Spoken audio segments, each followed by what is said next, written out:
Is built-in MDEP support something you'd wait and spec into your next design, or is the promise of Microsoft security enough to start putting it in now? It has nothing to do with AV. It has everything to do with ultimately the people who are going to be blamed if something goes wrong from the security side or from the network management side. I know that you've been tilting at this particular windmill since it was initially announced. And I don't think that it's worth tilting at the windmill. Microsoft, hasn't been very good at hardware over long periods of time, but they're pretty good software people.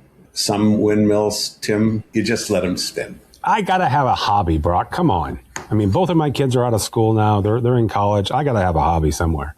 What matter wounds to the body of a knight-errant? For each time he falls, he shall rise again, and woe to the wicked. Al?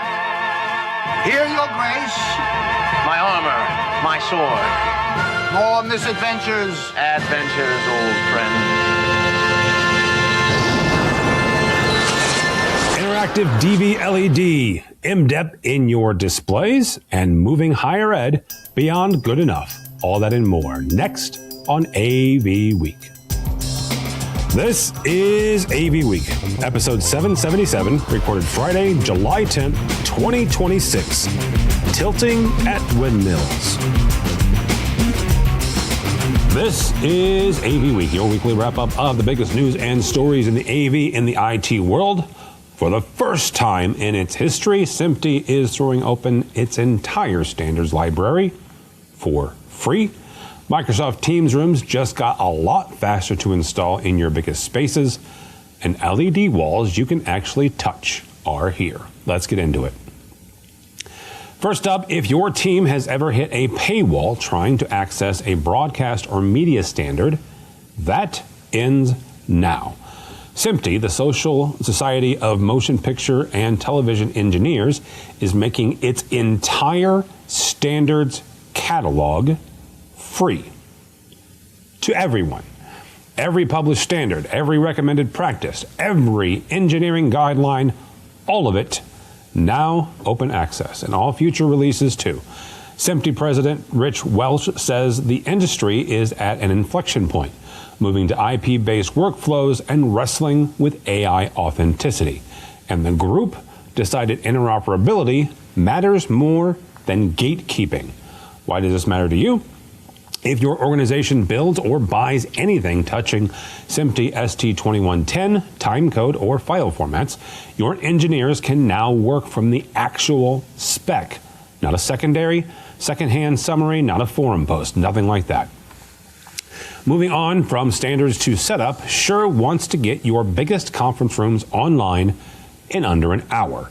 Company just launched Express Install, certified bundles for Microsoft Teams rooms built with furniture partners Heckler and Salamander Designs. Pitch is simple. Pair Shure's IntelliMix Bar Pro with modular, pre-engineered furniture. Skip the custom construction, cut the install time to under 1 hour. For IT and facility teams, this is all about total cost of ownership. Less on-site build-out, less downtime per room, and a consistent experience across every large space you own. Next, a look at where video calls are headed. Kinley has opened the UK's first live commercial-grade demo of HP Dimension with Google Beam. Forget flat 2D video calls. This system uses a camera array, eye tracking, and neural rendering to project the person on the other end in a semblance of physical scale and depth. Now, it is early, it's demo environment, not a mass rollout, but it's a way for you to go experience it if you would. If your organization runs global teams or high stakes meetings, it might be something you want to take a look at. From video calls to video walls, LED displays just got a bit more interactive. Silicon Core and Bright Logic showed off what they're calling the world's first native touch LED display at Infocom a couple weeks ago. A 2.6 millimeter pixel pitch display with embedded infrared sensing linked to a separate 1.2 millimeter LED floor. Touch one surface, watch the other respond. Response time is 16 milliseconds, and it supports unlimited simultaneous touch points across the canvas up to 32K wide. Anybody planning an experience center, command facility, or an immersive lobby, this is a new category of space. Not just a screen you watch, but a surface you use. And finally, mark your calendars, Midwich is bringing back Tech Expo. And it's the biggest showcase of the year for Midwich to Ascot Racecourse in the UK on October 21st and 22nd. It is the 15th edition. This year's focus, AI and automation, workplace collaboration, security, and immersive live production tech. It's free to attend, and it's one of the few events where end users can walk the floor and see hands-on demo across AV security, and workplace tech in one place without the travel budget of a major trade show. That's your AV news for the week. Stick around. Our roundtable looks at moving beyond good enough and MDEP in displays. That conversation is next. This is AV Week. Hey listeners, it's your AV sneakerhead, Jennifer Weaver. Listen to AV Career Masterminds, where I chat all things job related in the audio-visual industry. You can find AV Career Masterminds where you subscribe to podcasts. Welcome back. Now we bring in our fantastic roundtable with us to discuss a couple more pieces of news. First and foremost, Kelly Teal. Welcome, ma'am. Thank you, as always, for having me. Oh, absolutely. My dear friend, Mr. Brock McGinnis from up north. Welcome, sir. Hello, Tim. Good to be here. Good to see you. And a first-timer, so YouTube, please be nice to her, Kara Shannon from our friends over at Crestron. Welcome, ma'am. Thanks for having me. Absolutely. We're going to kick this off with a piece from AV Networks, our friend over at AV Network, SCN, AV Technology, all those folks. They have a piece that's based on some research that Avixa and Logitech did. The piece is about good enough in college classrooms. And typically, according to the article, that has really meant a projector, maybe a screen, maybe a monitor. According to the piece, though, hybrid learning kind of pushed that expectation a little bit higher. Multi-camera coverage, real audio reinforcement, that's kind of the ask there and the bar now. According to the article, which is again based on that research, 1 in 3 faculty and 1 in 4 students have considered leaving a school over bad classroom technology. It's just not about the gear, though. The people SCN talked to for this piece, they keep coming back to the same 2 things. Number 1, standardization across rooms, so support teams can actually scale, and a touch panel that doesn't make faculty want to throw it out the window. I have a really quick story, and then I'll get to Brock. 100 years ago, when I was a really horrible programmer in this industry, I had the opportunity / responsibility of replacing a quick media touch panel. I think probably Brock may be the only one who remembers this. It was a 17-inch quick media touch panel. It was video to the touch panel. I think the sucker listed for like $20,000, and we had to replace it because the professor stuck his fist through it, because how dare it tell him he had to wait 90 seconds for the projector to cool down. Yeah. All right. Mr. McInnes, simple, the same basic question that the article kind of goes to. How do we get higher ed? How do we get education beyond the good enough mentality? I am of the opinion that we never will, Tim. The general requirements in a teaching environment are pretty straightforward. Can the students hear? Can they see the content that is on the screen? Read it easily from any seat in the house? And can any instructor in the facility walk in and turn those 2 elements on? And I think that many educational institutions are under significant budget pressure. They've had to divert a lot of money into the cybersecurity world. They've had to divert a lot of money into the physical security world. And as a parent of someone who's about to enter college in first year, tuition can't go up, right? There are natural budget constraints, both on privately funded schools and on publicly funded schools. So those of us in the technology world would always love to be able to produce broadcast quality, distance learning, broadcast quality recordings, and have a classroom look, sound, and feel like a concert hall. But I think that the real heroes in educational technology are the ones who can deliver consistency, can deliver, universal audio coverage and good video at a budget. And that, to me, that's kind of it. And it doesn't have to be great. It just has to be clear and easy and repeatable. Really quickly, Brock, because I want to hit on something you just said, that repeatable part, is that wholly on the integrator and the integration partner? Is that also on the IT and the AV teams? Is that on the manufacturer, or is everybody involved in that repeatable part? Well, I think that's on the AV team. I think it's on having standards, and the standards aren't that it's an Extron amp or a Crestron amp or a this touch panel. This system shall do this. Press a button, microphone goes on, laptop connects to the display or the projector, and everything else is requires no adjustment. Change input, change location, but I think that's incumbent on the institution. I think that there's compared to 15 years ago, there is a ton of design and execution expertise, within the educational infrastructure now. Integrators are there often just to supply and to execute. Maybe they're there to supplement it to service. But no, and it's not about a brand standard.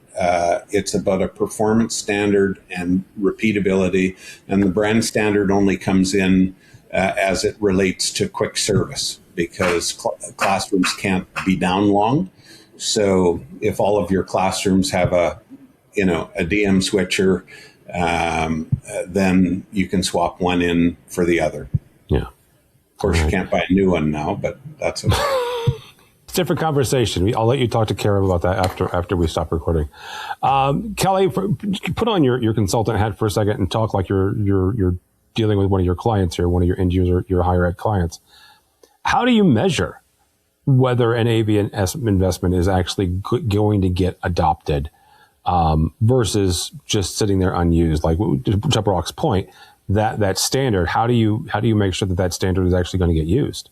Well, something I was actually thinking before Brock said it pretty much. You can't. There's no promise that the standard will get used, right? Everybody interprets everything differently. No matter how many times you train somebody on something, it's never going to be 100%. This is how everyone's using it, and it's accurate the first time. I actually think personally that we've created the phrase "good enough" because budgets are tight, not because users are satisfied. Nobody walks out of a meeting saying, "Oh man, that mediocre audio experience was fantastic." They just tolerate it. And to me, moving beyond good enough isn't always about buying the most expensive equipment. It's about designing a room where nobody has to think about the technology. And that's, I think, the closest you're going to get to 100% perfection in terms of making sure this standard is adopted and used consistently. If someone has to spend 5 minutes figuring out how to share their screen, or remote participants can't hear people in the room, the technology has already failed. And what's interesting is that users' expectations have actually changed because of COVID. It always comes back to that.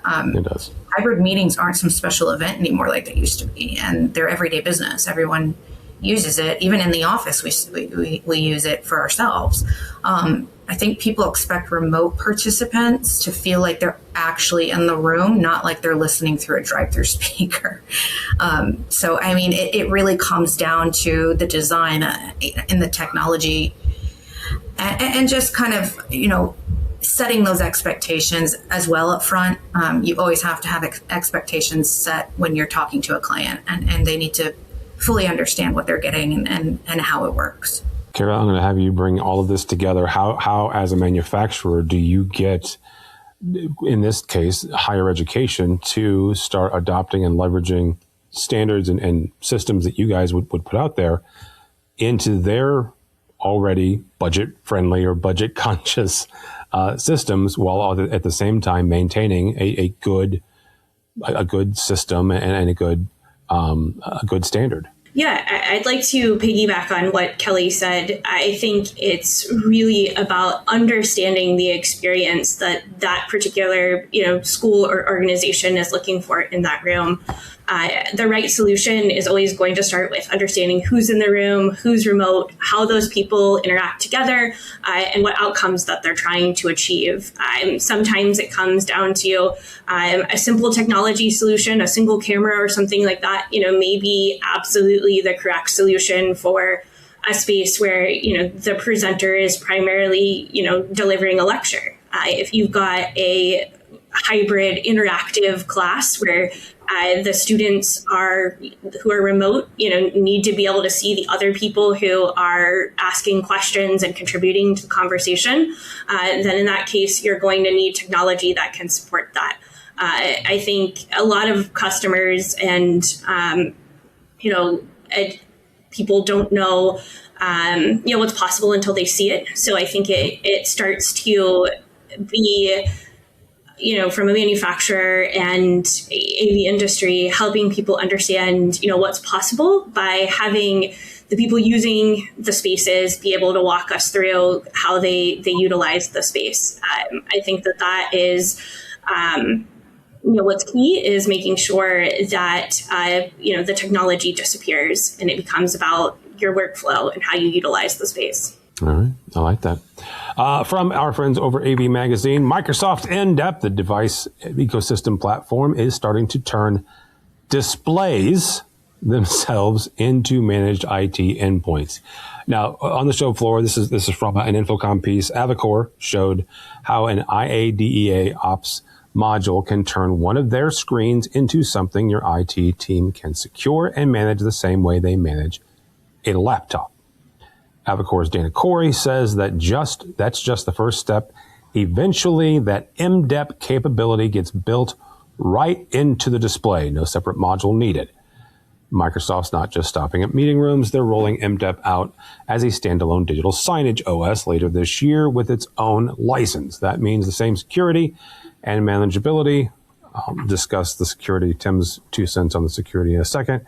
That could cover your conference rooms, your lobby signage, and eventually your IoT devices all under one umbrella. Kelly, I said I'm going to give you guys my 2 cents on MDEP at the end of this. I'm going to try really hard not to give you it before. Quite frankly, how do we feel about MDEP being in our displays now?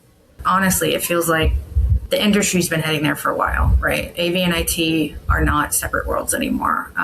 The more devices you deploy, the more IT wants them managed, the same way as laptops or phones. I don't think the exciting part is that it's another operating system. I guess if you wanted to find a silver lining in this, it could just simplify management.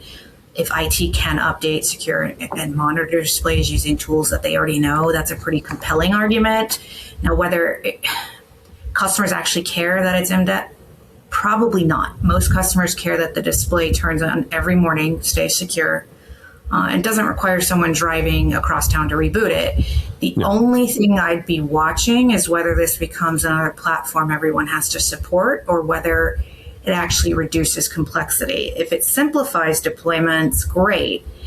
If it creates another ecosystem where everyone has to learn, then that's a completely different conversation. That's a fair point. Kara, same kind of question is because Crestron does have MDEP devices, but you also have non-MDEP devices. So where do you guys land on either putting everything under one giant umbrella, in this case MDEP, or from a manufacturer standpoint, making sure that you guys support as many systems and platforms as possible? I think overall, the idea is to ensure that the teams that are deploying, managing, and supporting spaces are, able to do that easily and with a platform that they're used to and familiar with. So, our goal is to help, create and match that outcome. Mr. McGinnis, is built-in MDEP support something you'd wait and spec into your next client's design, or is the promise of Microsoft security enough to start putting it in now? No. I asked two questions there, Brock. Yes, and the answer is the same. Okay. Let's say no. Okay. But we are not the dog that wags the tail. IT is the dog that wags the tail. And if IT in an enterprise or an institution wants to have as much MDEP visibility and control, single pane of glass into everything that has an RJ45 connector on it, everything we sell is going to end up having an MDEP module in it. And it's just, Microsoft has brilliantly found a way around Android. and it has nothing to do with AV. Yeah. It has everything to do with ultimately the people who are going to be blamed if something goes wrong from the security side or from the network management side. So I know that you've been tilting at this particular windmill since it was initially announced, and I don't think that it's worth tilting at the windmill. Microsoft, hasn't been very good at hardware over long periods of time, but they're pretty good software people, and this is kind of a software thing. So this is where Tim's opinion comes in, and y'all can yell at me and tell me I'm wrong. Okay, either the three of you or your anybody online. I will take issue with that last statement, Mr. McGinnis, because I am old enough to remember Patch Tuesday, which happened every Tuesday for every Microsoft platform under the sun since 1988. I will bring you Microsoft Home. I will bring you Microsoft Vista. I will bring you, a litany of software issues that had day two security holes that you could drive a Mac truck through. I'm beyond the antitrust parts of Microsoft, and it is what it is, and I'm not the government. I'm not going to sue Microsoft, right? I have an issue with anybody sitting here saying that Microsoft is this great panacea to security in an era where our systems are getting more and more scrutiny, the AV systems specifically. And we're sitting here going, well, Microsoft is going to save us with this. I got 30 years that says no. I mean, it might be, it's better than nothing. Right. And if that's the answer, then that's the answer. And I kind of have to be okay with that answer. But I can't sit here and go, yeah, Microsoft is 100% known for security. They always have been. That's not entirely accurate.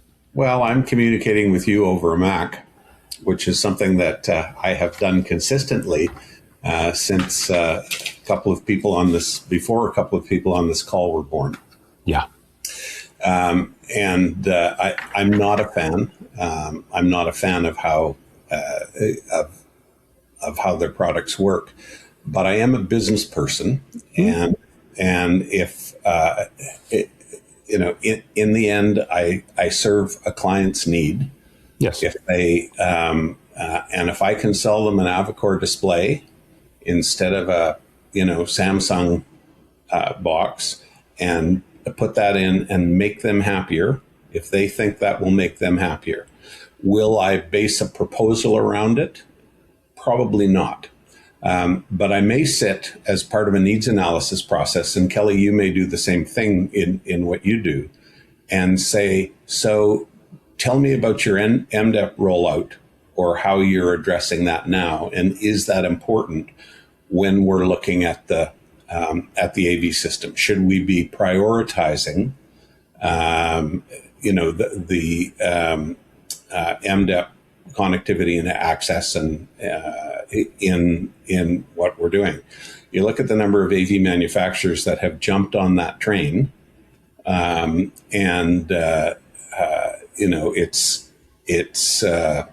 it's staggering. It's costing them money. It's costing us money. Yes. When I said Microsoft was very good at software, they're very good at making money from software. And so, we all pay Dante for everything now, and we're all going to pay Microsoft for MDEP now. Having, Android was the non-licensed kind of approach to a lot of the compute. Well, Microsoft has found a way around that, and we're buying into it. Some windmills, Tim, you just let them spin. I gotta have a hobby, Brock. Come on. I mean, both of my kids are out of school now. They're in college. I gotta have a hobby somewhere. You do have a hobby. It's jujitsu. I do.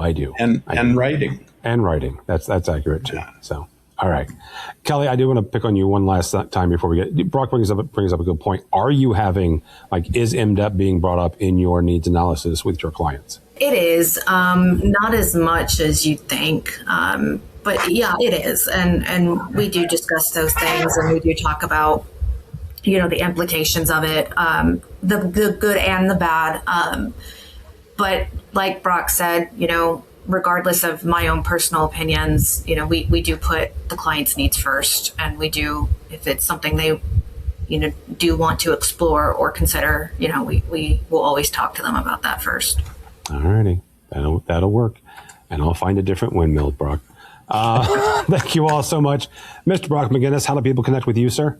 I'm at nationwideav.com. Email address is brock@nationwideav, and you can also find me associated with the Professional Audiovisual Society of Canada, PAVC, which has just wrapped up an amazing first year across this country, and is now rolling out. We got 60 or 80 people who volunteered to sit on various committees and start delivering.